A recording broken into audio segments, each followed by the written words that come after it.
It's now time for another episode of the Off-Road Toolbox. A Jeepers guide to everything off-road. Powered by Best Price Trailers. Hey, welcome back, guys. We want to thank our sponsors, B&B Fastener Supply over there in Ormond Beach. You can check them out at bnbfastener.com. Also, we want to thank Best Price Trailers. They're the ones that supplied our trailer that we haul all of our crap around in. And you can catch them at bestpricetrailers.com, and you can check out their inventory that they have. They will ship all over the country if you want it. Also, Dodge, Daytona, Chrysler, Jeep, Ram, Randy's place. One of our official sponsors that keeps us going here and paying the bills. And Daytona Garage. Daytona Garage. You need something fixed, head on over there and get it taken care of. So, and I went by Best Price Trailers. Their lot's full, so they're going to be moving some. They have a whole bunch of trailers, and then with B&B, you need to look for when they do their specials. When they have a special, and it's the time to go buy. Or even if they don't have a special, you can call them up. That's true. But I'm the guy that's always wanted the deal. So you're right. I apologize, B&B. You got to be in person. And you just want a good deal. Everything again. Your Uncle Habibi, you got to get the best carpet price, You're a haggler.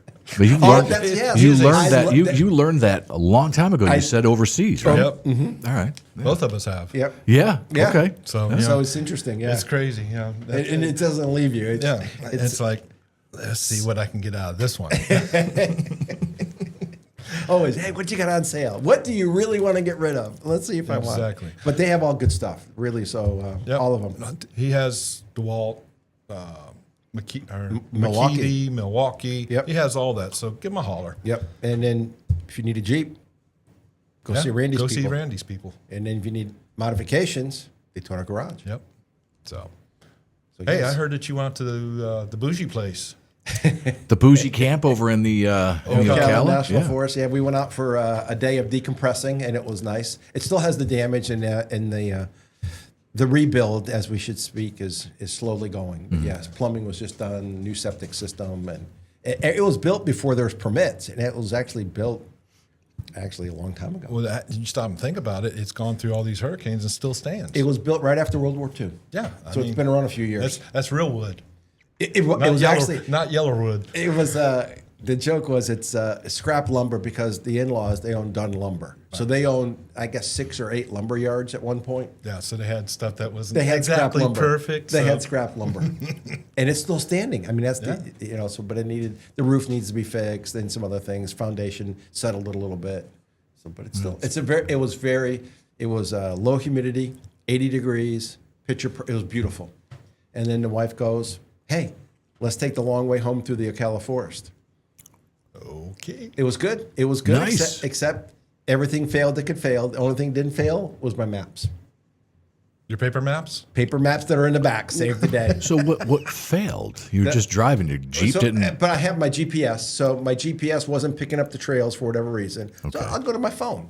So I go to my phone. You can't get a signal. And I got in areas where there's no signal. So, some of the trails, even the ones I downloaded, it just wasn't tracking right, So then my wife, whatever app she has, she goes, oh, it shows these trails right here. And look, they match the map.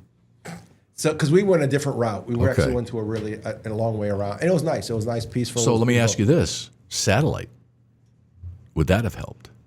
Oh, if I would have had a Starlink. Starlink works out there very well. Yeah. Next time is make sure I check everything. Yeah. And I did. It was impromptu, like, hey, we're going to go out to the lake house. I'm like, okay, we're going. Yeah, but still, it could have been just something in the atmosphere that was causing havoc. It was it. It could have been, but they weren't bombing at the bombing range, which is kind of going to get into our topic. Yeah. When the military wants to, and that's a good example of coexisting. Coexisting. Right. Well, let's jump into it. Yeah. All right. So basically, they tried to ex-nay the King of the Hammers for this year, which makes no sense to me.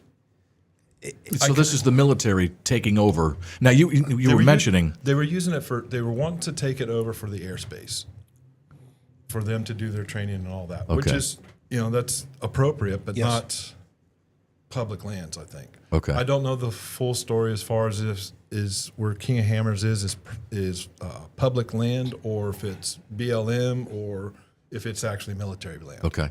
So, but anyways, 10 years ago, the same thing happened where they tried to take it away from them to where they couldn't run it anymore. So,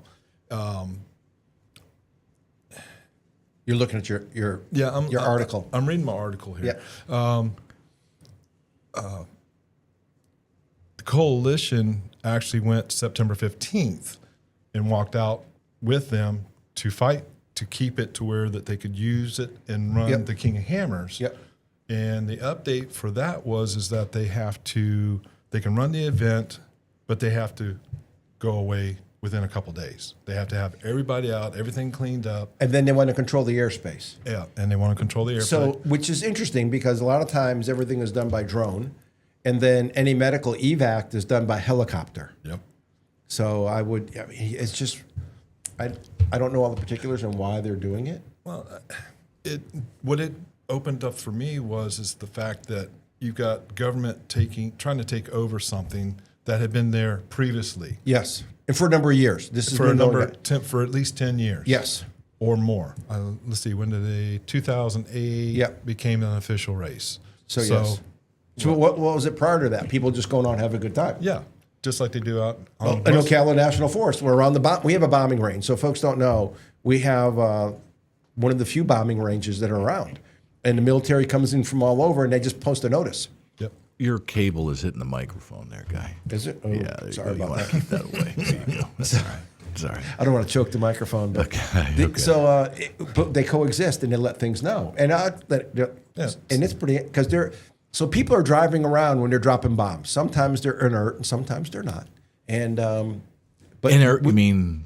They're It like does. a like a Practice well, round. not- Practice round. They're a practice round that gives off a smoke. Yeah. Like Okay. MK-57, I think, is what the Navy uses that we drop for practice. Gotcha. And it's interesting, and we can actually watch it from the dock at the lake house. We can watch their approach and them doing all this stuff. kidding. That's how That's close it is. that's pretty cool. Except when they miss and they start a forest fire, and that's happened. Oh, really? Oh yeah. And then the neighbor's like, "Hey," or even the off-roaders, "Hey, guess what? We got a forest fire here," and they come out. Who's they? You call the Forest Service. Okay. U.S. Forest Service. You think they'd be on alert anyway when they're bombing, aren't they? Well, they are. Okay. But they're not stationed out there. They're not, yes, correct. Gotcha. Because there's a ranger station, 20 minutes, not even Well, it 10 depends. minutes away. Yeah, it depends on, yes. And they do have equipment there. I do know that. And King of the Hammers is a little bit different terrain, so I don't know. It's just interesting why. What is so important or secret that for how many days you're going to run King of Hammers, you can't do it? I don't know. I reached out to my special people, and they didn't know either. But they were saying it was a big fight that was going on over it. And So the the off-road community was very upset that the military was actually trying to do this to it. So the end result is that they're still going to be able to run King of the Hammers. As of January 20, September 15th was the meeting. Yes. Right. I haven't looked to see what the outcome was, but there was an update. King of Hammers is going to run this year. Okay. And we have it over our local, Orrin. And when does that run? January 22nd through February 7th in Johnson Valley, California. Okay. And one of our local people races in that, Yeah, competes Orrin- in that. Orrin Orrin runs does, out yeah. Orin, right? Yeah. From Okay. track to And trail. it's a tough race. I mean, Yeah. it's basically a small mountain with nothing but rocks. Yes. And you got to pick your line. You got to work really Yeah. together as a team and have one hell of a rig. Oh, yes. I mean, some of the stuff I've seen out there, no thank you. I'll pass. So it's just interesting. And I don't know where they would go to replace it. I don't think there is. They'd have to do a man-made something, like they do for the Yeah, but like the Ultra 4s. They take and build stuff Yeah. for them to be able to compete. And But isn't part of the King of the Hammers just nature? I you think get out there. some of it's like 35 miles. Now. Right. You got it's like through 35 the miles. 35 you miles. go through the desert, you Right. go through the Mountains. rocks, and it's a big loop and different stuff. I mean, they got to be other places in the country they could do that, like in Arizona, maybe, in the mountains, Nevada. But then you're going to run into like BLM and all Okay. that. All right. Yes. They're going to limit because just like we were talking with the Freedom guys, Yes. that for us to go out there, we have to have certain things in place and know what's going on. When real quick, when you mentioned BLM, what does that stand for again? For just people. Bureau of Land Management. Okay. They actually own most west of the Mississippi. I think they're the biggest landowners. Okay. And unincorporated areas. Okay. And are they friendly to those that like to off road, or It are they? depends. It depends. Okay. It's interesting. Sometimes they're real. Yeah, okay, no problem. And then other times, no. There's places you can't walk because I remember we talked about that before. because you're going to disturb the dirt. right. Yeah, I'm speechless. I'm beside myself. I think there's some Bicycles, bodies they know that are buried there, and they don't want anybody going you and can't ride your finding them. bicycle Right? because Jimmy Hoffa's out there. Yeah. Who knows? I mean, it just sounds kind of fishy. It's like, what? I guess they're so environmentally sensitive, but everything that's in the air that gets carried in the air gets carried. So a forest fire carries particulates for miles. Okay. Oh, yeah. Yeah. So you're worried about pollutants, but there's areas that get polluted from wind, storms. If you look at any of our natural disasters, from Chernobyl to the one in Japan. Yep. Things from Japan have landed in the United States. Some airborne, some seaborne. So when you say you can't ride your bicycle, or you can't bring your ATV, or you can't bring your Jeep out here, because what is so sensitive and special that Mother Nature's not going to kill on its own or affect? I'm playing devil's advocate here. Okay. I think part of it is that we have those that are very proactive for the environment. Correct. And just like in any government, there's money being pushed. Yes. And they say, well, this is our area. We want to keep it that way. Yes. Nobody goes in there. It's for the future. So if you're worried about if it's a flower, and sometimes it's a flower, or if it's an insect, Yeah.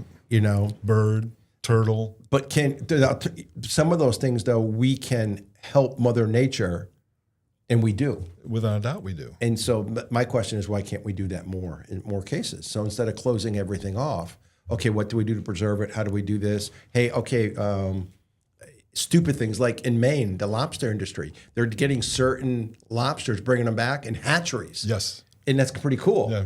I've been following that. Yeah. Because that's interesting. It is. And we should do more of that. Again, like we do it with trout, we do it with fish, we do it with all types of things. So again, we're all off-roaders, we're all outdoor people, and we all want that. I mean, the more animals we have is kind of pretty cool, unless it's a bear breaking down your... I think part of it's education. We had talked about that in our meeting. Yes. That some people just think that they can do whatever they want to do.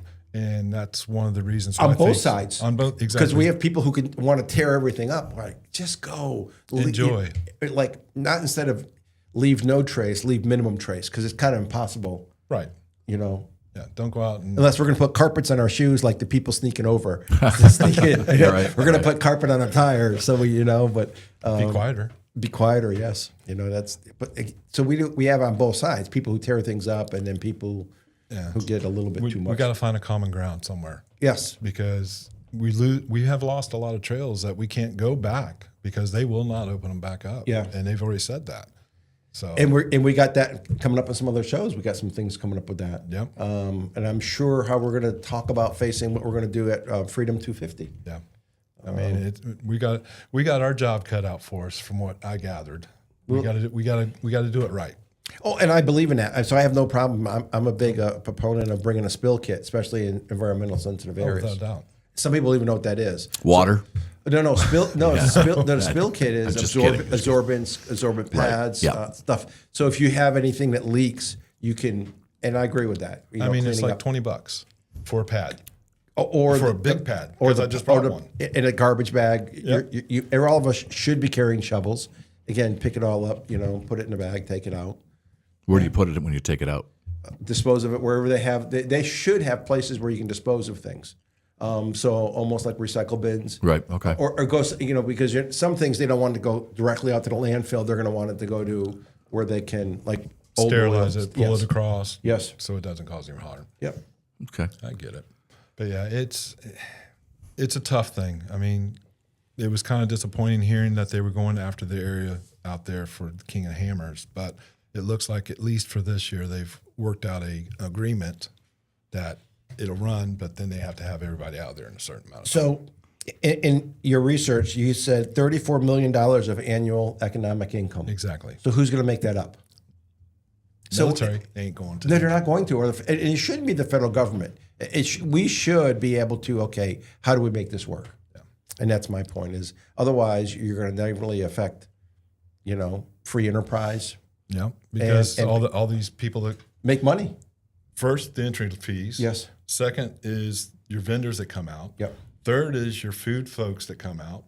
Then there's the camping that's out there. Yes. There's the fuel around the area Yep. that they're buying. There's the supplies that they're buying and bringing. And so Yep. it's a big picture Yes. that I think that they missed, that the military missed. King of the Hammers didn't. Yes. And yes, it's a profit. We know that. But correct. you can't survive without making some profit to invest back into it. You know what I think? I think the military needs to get a vehicle and put it in King of the Hammers and let's see what they got. I'm good with that. You know? Anyone ever think of that? I don't. I mean, why not? I mean, so you have some of the best. I don't. I think they Doge that would. They would not make a. That would not make the budget, especially nowadays. So, you know, here's what we're always looking to improve our military vehicles, and we always are studying everything that's out there. True. So here's the time of, hey, military, bring your prototypes or bring your mechanics. Let's see what you can make and throw a team in there. Right. Yeah. And then plus it's a proving ground. That's what I'm saying. Yeah. That's the big thing. Yes. And you're going to see in real world conditions is it going to run. True. That's my 2 cents. Like when you see it, because you know that all of them, all the special operations have special off-road vehicles.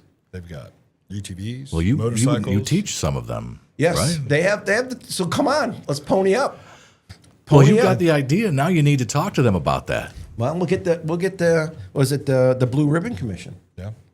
You know, or Put maybe a off-road challenge out toolbox. there. Maybe off-road toolbox Yeah, should help okay. them out. Yeah, A couple okay. of old guys showing Couple them. Get my cane out and my walker. Yeah, Here right. I come. That's me. I got my walking stick. I'm going to need Walking it. stick. He would. That's I for do sure. on that. I'm Who trained. wouldn't? I do.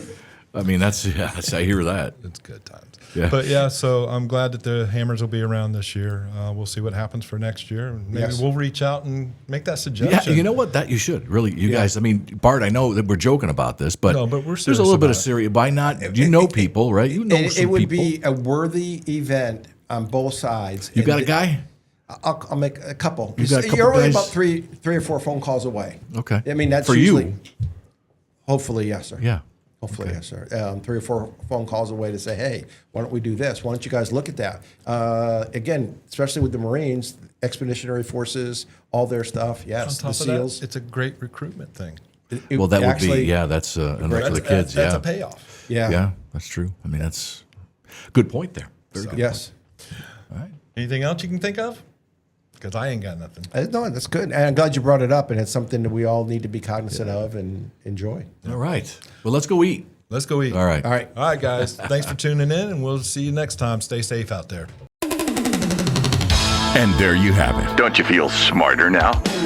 We'll drop more knowledge on you soon. Thanks for listening to the Off-Road Toolbox, powered by Best Price Trailers.